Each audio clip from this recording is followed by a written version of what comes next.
Tardes, estimados oyentes.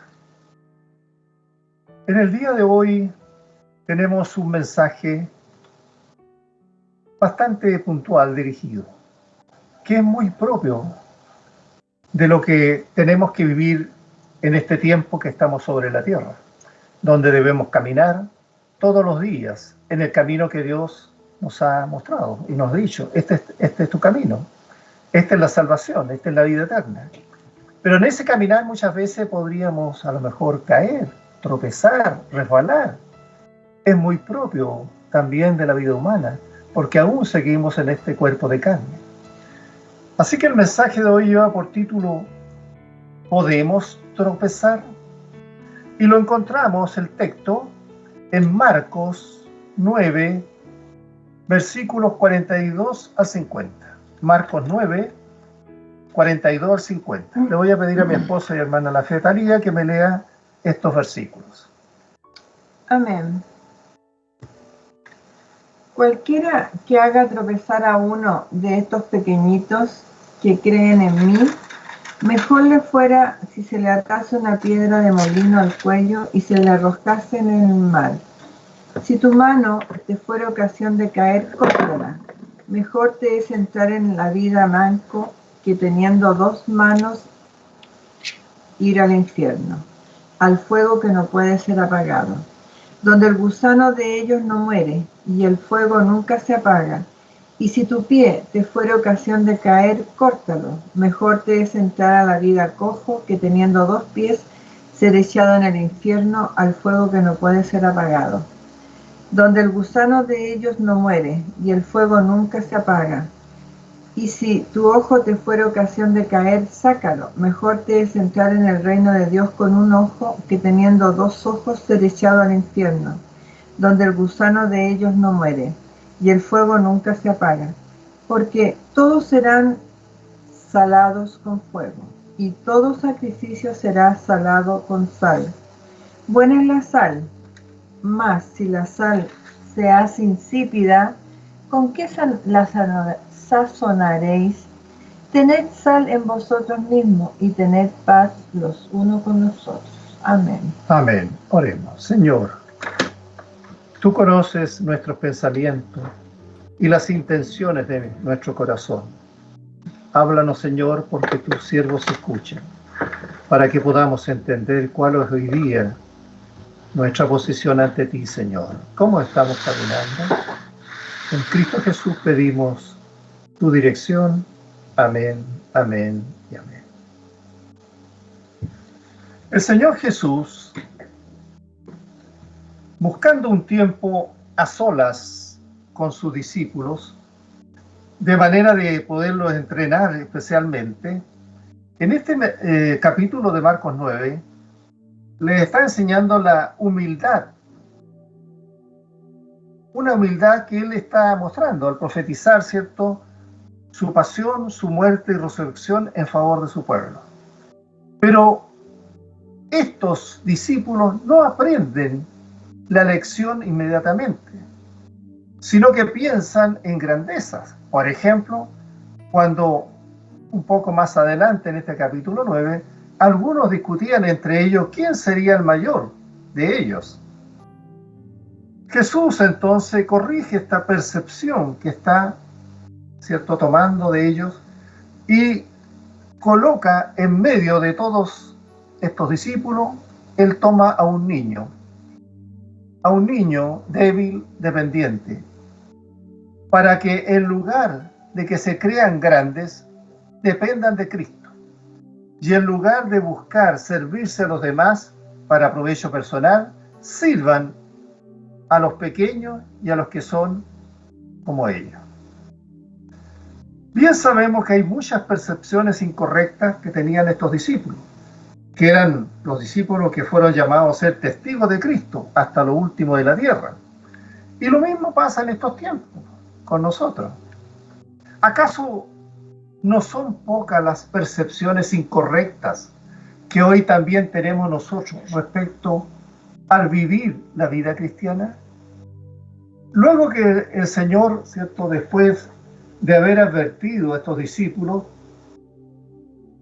advierte que no podemos nosotros subestimar, sino lo contrario.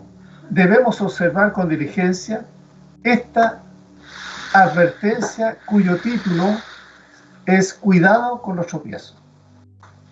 Cuidado con hacer tropezar a otros o hacernos tropezar nosotros mismos.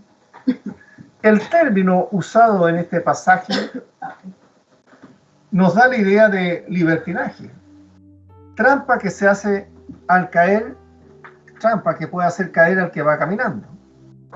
Por la enseñanza de la Biblia, entendemos que nuestra vida es un caminar permanente, es un peregrinaje hacia nuestra patria celestial.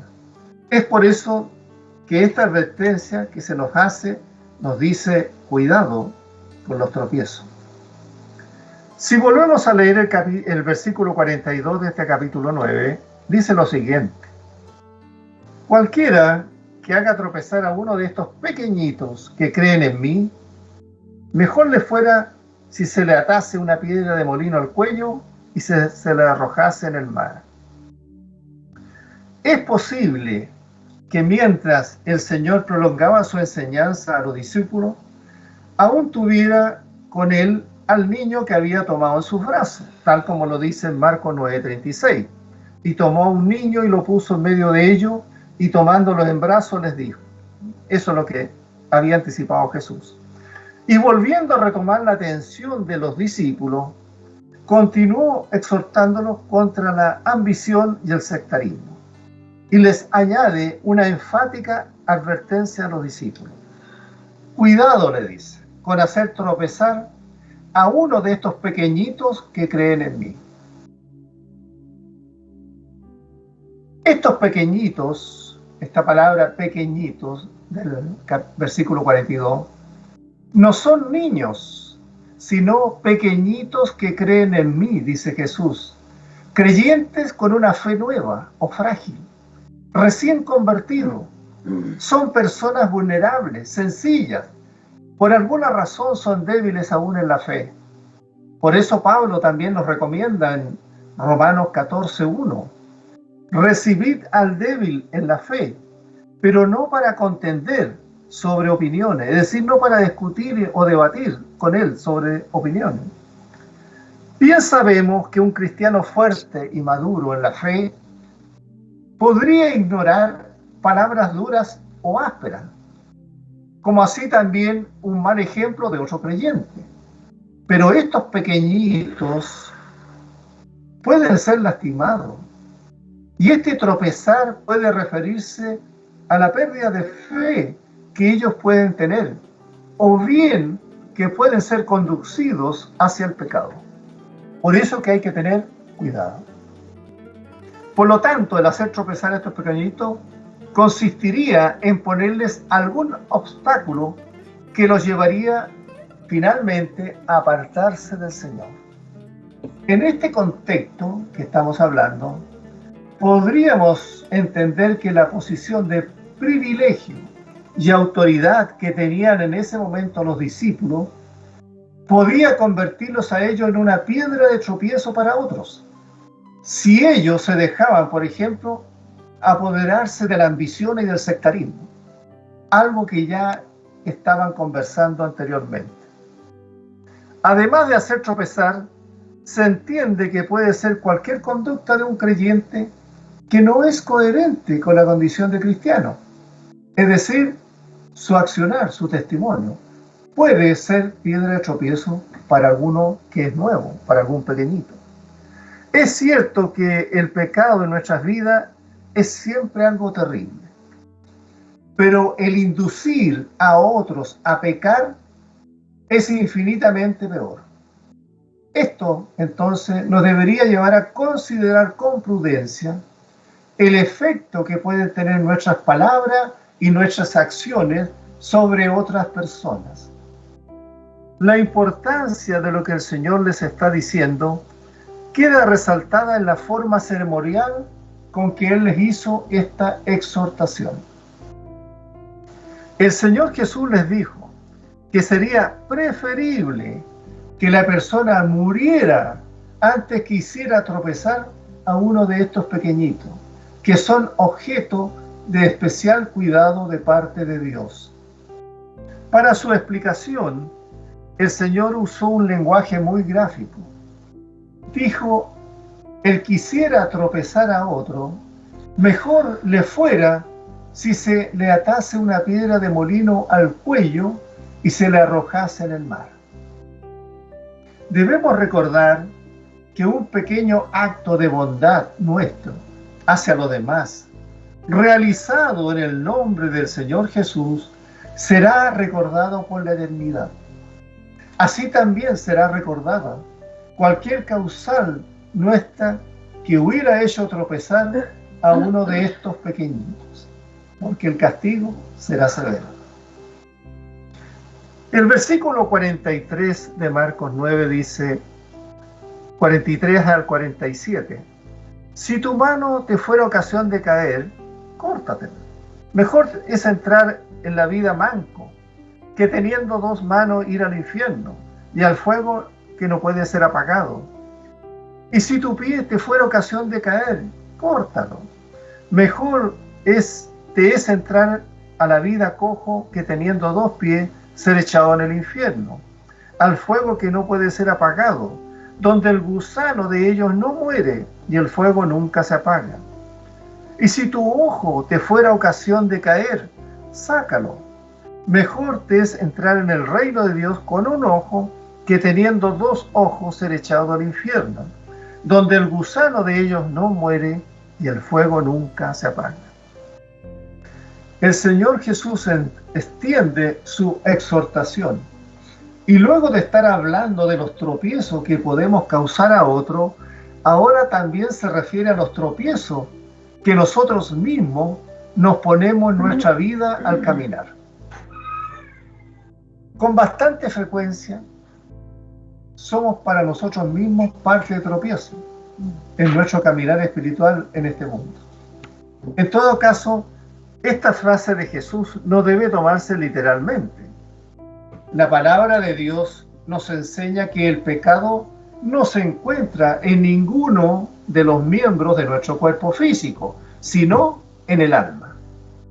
El pecado es un asunto de corazón, que cualquier otro órgano o miembro particular. Así que si yo corto mi mano derecha o la izquierda, aún estoy listo para el pecado. Si yo descuartizo totalmente mi cuerpo, yo aún puedo pecar en mi mente y en mi corazón. A lo que aquí el Señor se refiere son a nuestras actitudes o hábitos que se interponen entre nosotros y Dios.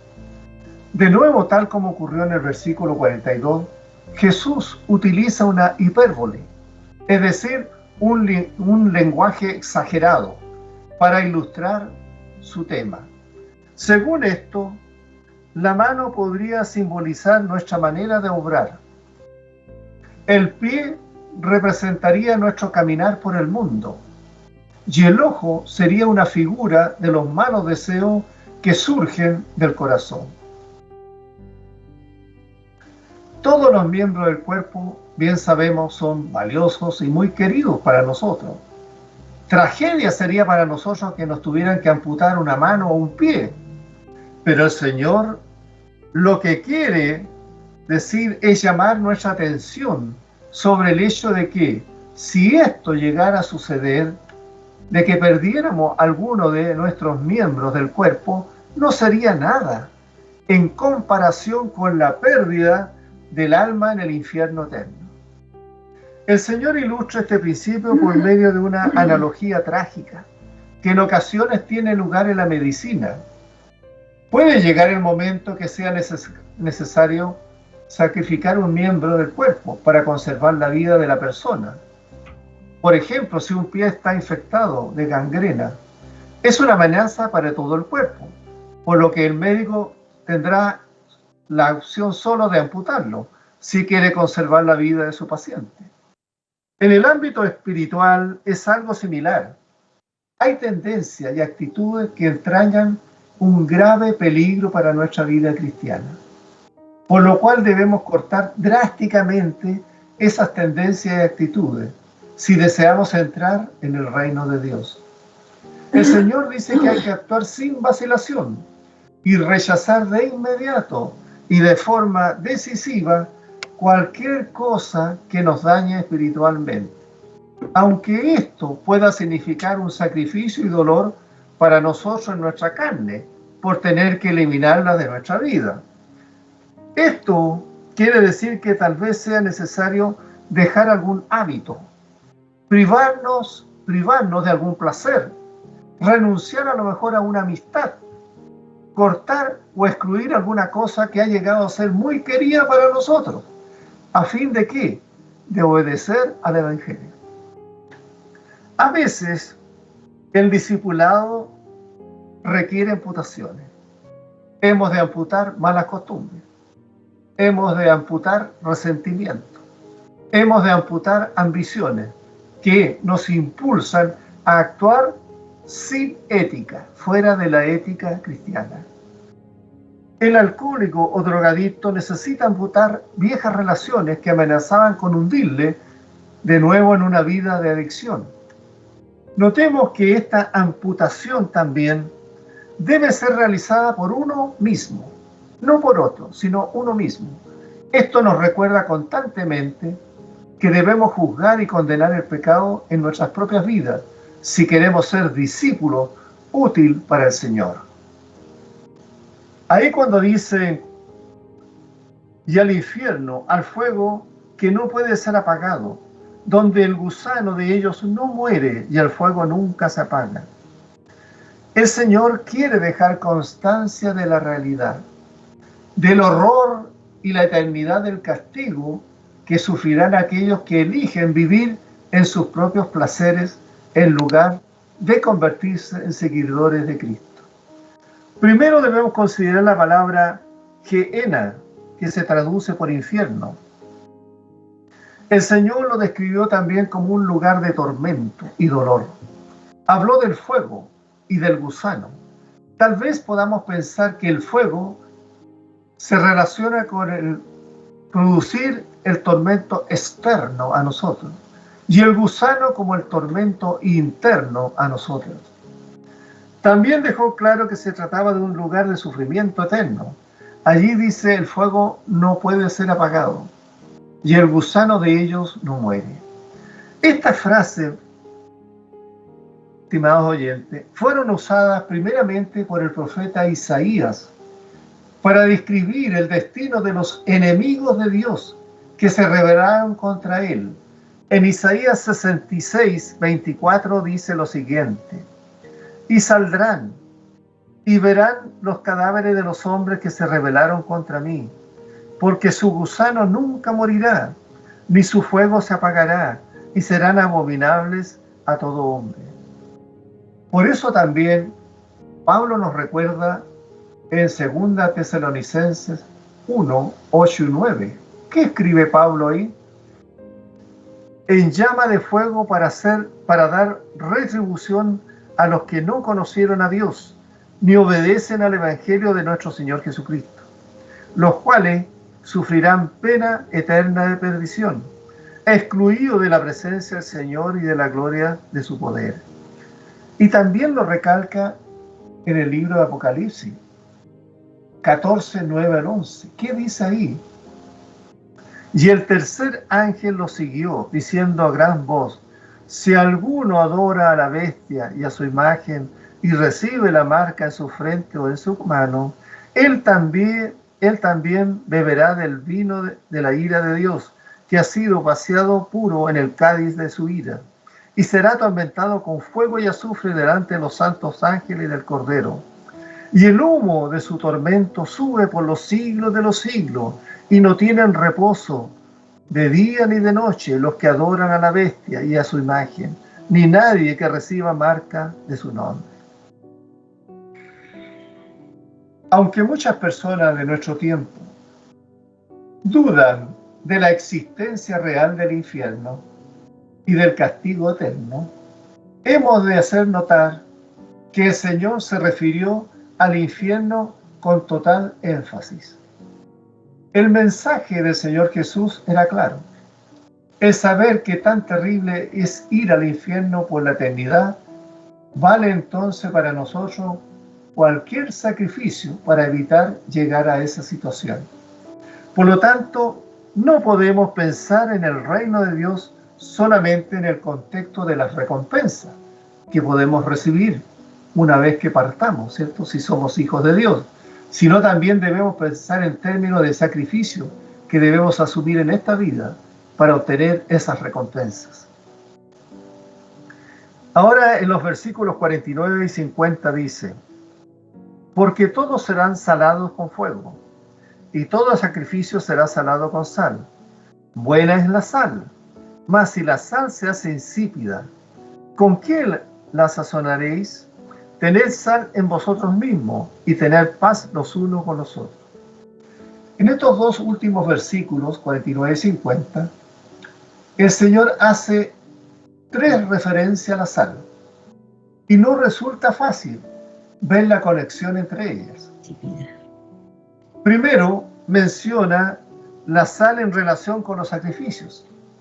Luego trata de la nulidad de la sal que se hace insípida, para finalmente hacer una exhortación a los discípulos para que tengan sal en ellos mismos. Dice que todos serán salados con fuego, y todo sacrificio será salado con sal. Este pasaje nos puede conducir a un par de interpretaciones.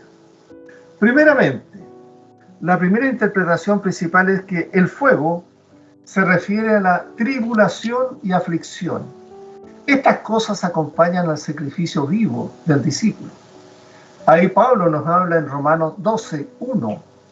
Así que, hermanos, dice, os ruego por las misericordias de Dios, que presentéis vuestros cuerpos en sacrificio vivo, santo, agradable a Dios, que es vuestro culto racional. Ya que los sacrificios del Antiguo Testamento incluían sal, lo podemos perfectamente leer en Levíticos 2:13.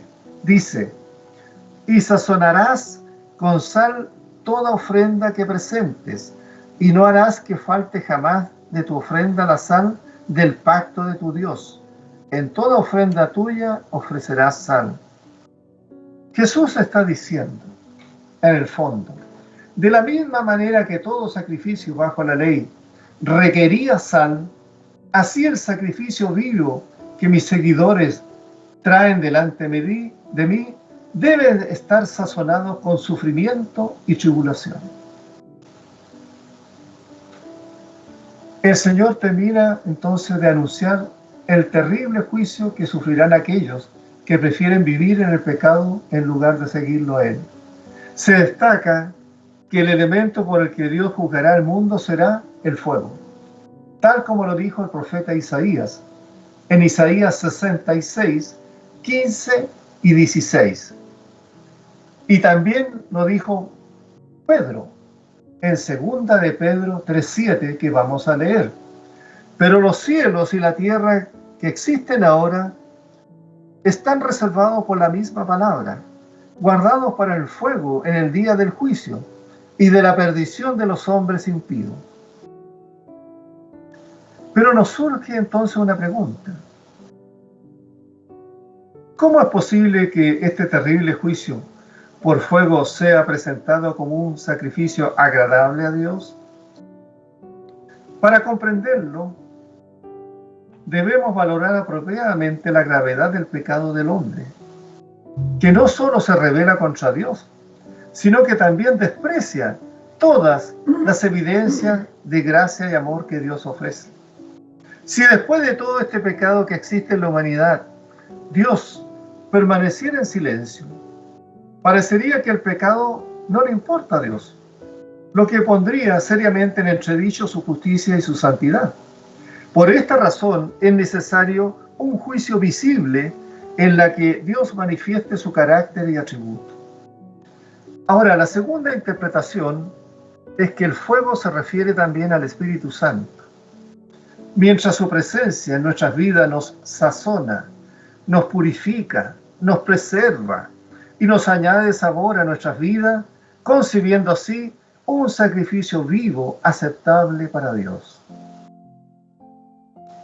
Bien decíamos recién que es cierto que muchas personas rechazan la existencia del infierno y del juicio de Dios como algo que es opuesto al carácter lleno de amor que ellos dicen que Dios tiene.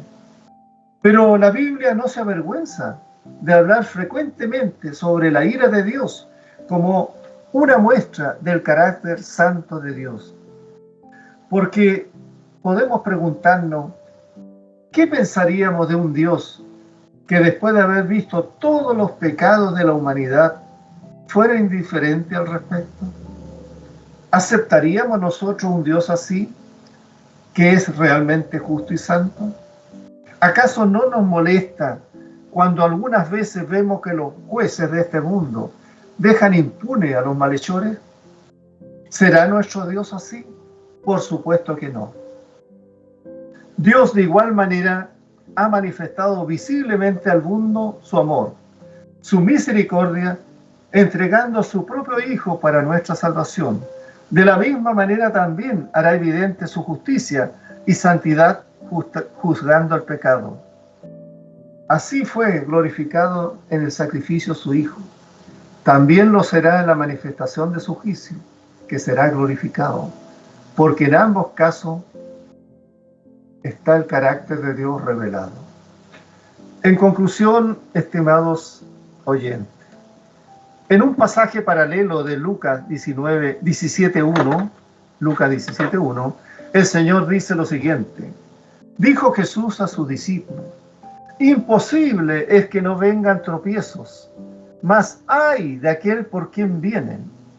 Y esta verdad dada por el Señor es una realidad que todos experimentamos en algún momento de la vida. Creyentes y no creyentes tenemos tropiezos. En diversas ocasiones podemos caer. En diversas ocasiones podemos quedar prostrados y no seguir caminando o desviarnos a lo mejor de nuestro camino. Los que llevamos muchos años en la vida cristiana han podido y hemos podido experimentar que en el caminar con Dios ha habido más de algún tropiezo, por causa de sí mismo o por causa de otros. Todos hemos enfrentado situaciones que nos inducen a desviarnos del camino que Cristo nos ha trazado, para seguir nuestro propio caminar, o el de perversos que pretenden que lo sigamos. Pero hasta aquí Dios nos ha ayudado, tal como lo dijo en su momento el profeta Samuel, en 1 Samuel 7:12. Tomó luego Samuel una piedra y la puso entre Mizpa y Sen, y le puso por nombre Ebenezer, diciendo, hasta aquí nos ayudó Jehová. Y nosotros podemos decir amén. Alabado sea nuestro Dios. Bien sabemos que el pecado es una realidad en el mundo en que vivimos, en nuestra propia vida, pero no es nuestra norma de vida. Muchas personas sirven de tropiezo a la fe de otros, pero no es el modelo a seguir por los cristianos.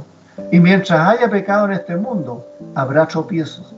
Pero el Señor nos advierte, cuidado con poner tropiezo a la fe de otros. No importa si otros han puesto tropiezo a nuestra fe.